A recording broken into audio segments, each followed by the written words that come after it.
In the chilling and seductive atmosphere of Tales from the Crypt, the episode Till Death Do We Part emerges as a uniquely hypnotic meditation on love, betrayal, and the illusions we construct to survive. It lives not only as a story of crime and passion, but as an intimate portrait of people who want to escape their own patterns yet cling to them with the stubbornness of habit. Watching the episode always feels like entering a smoky bar where conversations linger in the air like perfume and danger hides beneath every whispered promise. At the center of the narrative is Amanda, a nightclub dancer whose elegance masks a labyrinth of secrets, and Rex, a man whose charm barely conceals his reckless nature. Their first encounter is electrifying, not because it promises happiness but because it promises change, and change is often more intoxicating than safety. As Amanda dances before the crowd, the camera frames her through a haze of blue and violet lights, giving her a near mythical aura. Rex, seated at a shadowed corner table, watches her as though she is the first sign of life he has seen in months.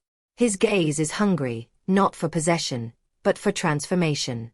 From the moment he stands to approach her, a sense of narrative inevitability courses through the scene. The backstage area becomes a pivotal setting, its cluttered counters and harsh lighting cutting through the false glamour of the stage. Amanda wipes makeup from beneath her eyes as Rex enters, a gesture symbolic of her desire to remove layers that no longer serve her. Their exchange is playful but loaded. Amanda holds him at emotional arm's length while Rex leans in as though trying to fill the space between them. When he offers her a drink later, her acceptance feels less like agreement and more like surrender to a gravitational pull. The story takes a darker turn with the introduction of Bruno, the controlling figure whose presence chaps Amanda's life. His power over her is shown not only through intimidation but through subtle details. He touches her shoulder lightly, but she flinches imperceptibly. He smiles, but the smile fails to reach his eyes. He believes affection is a form of ownership, and his world operates by unwritten rules that punish disobedience. What makes this dynamic powerful is that Amanda is not portrayed as helpless. She is aware, calculating, and desperate for escape, yet bound by circumstances beyond mere emotion. The chemistry between Rex and Amanda deepens as the narrative unfolds. They meet in dim corners of the nightclub, exchange stolen glances across crowded rooms, and share moments of vulnerability that hint at a life beyond fear. One memorable scene takes place in a dingy motel room where the two hide from Bruno. The wallpaper peels, the fluorescent lights flicker, and the bed creaks under the weight of their exhaustion. Amanda confesses that she once dreamed of becoming a photographer, a detail that seems small but reveals her desire for control over how the world is captured and interpreted. Rex listens intently, and for a brief moment they appear less like fugitives and more like lovers carving out a world that exists only between them. In analyzing the episode, one notices that the show uses light to represent truth.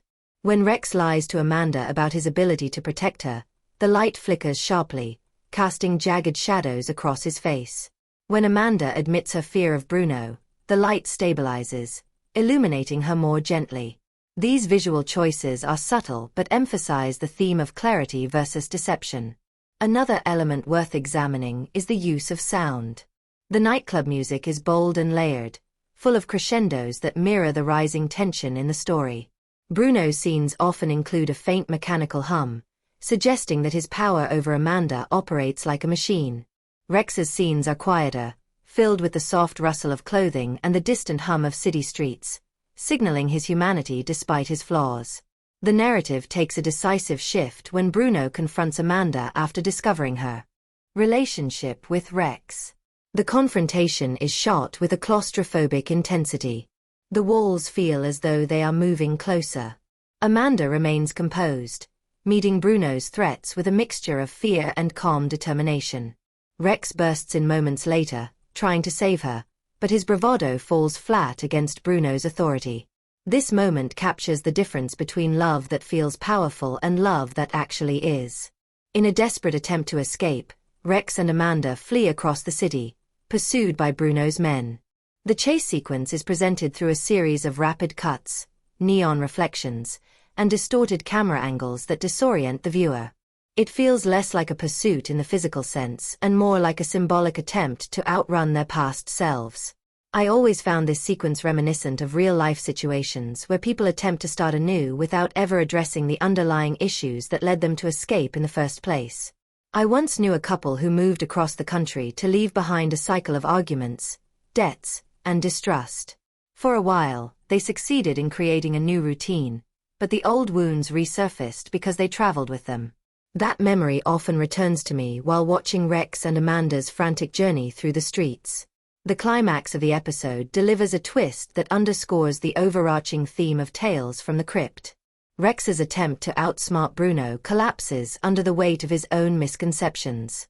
Amanda realizes too late that her trust in Rex was misplaced, not because he betrayed her, but because he promised safety he could never give. Their final moments together carry a sense of haunting closure. The camera zooms slowly on their faces, capturing the heartbreak of recognizing that love can be both salvation and destruction. What makes Till Death Do We Part compelling is its exploration of the blurred lines between love and dependency. Amanda seeks refuge in Rex, believing he offers a path toward freedom. Rex seeks purpose in Amanda, believing she gives his life meaning. Yet neither recognizes that true escape requires inner strength rather than external saviors. The episode's cinematography enhances these themes with its contrasts of warm intimacy and cold reality. The nightclub scenes glow with saturated colors that mask underlying tension. The motel room scenes present raw truth. Bruno's office is sterile, reflecting power devoid of emotion. Each location is more than a setting. It is a reflection of characters' internal battles. Performance-wise, Amanda's portrayal is layered with subtle pain and guarded hope. Rex embodies the archetype of the dreamer whose dreams blind him. Bruno delivers a chilling calmness that feels more dangerous than any loud outburst. In the grander context of Tales from the Crypt, this episode stands out for prioritizing character psychology over supernatural spectacle. It is a cautionary tale wrapped in sensuality and suspense, a reminder that humans often create their own prisons long before others lock the doors. Personally, I found the episode resonated deeply during a time in my life when I questioned whether certain relationships were acts of love or acts of dependency. Watching Amanda struggle between fear and longing mirrored my own inner conflict. The show's harsh ending brought clarity that real love does not require running from danger, but confronting it with honesty and self-respect. Ultimately, Till Death Do We Part is a noir-infused parable about choices. Each character moves as though navigating a maze of their own making. Amanda must confront her chance, Rex must confront his limitations, and Bruno must confront the fragility of control. Their intersecting paths lead to an ending that is as emotionally impactful as it is inevitable. The episode leaves viewers with lingering questions. What truly binds two people together? Can love survive in the shadows? Can someone caught in a web of fear and hope truly start anew? The story offers no easy answers, only a whispered warning that desire, without self-knowledge, can be fatal. This is what makes the episode unforgettable. It understands that horror does not always come from monsters, but from the echoes of our own unchecked desires.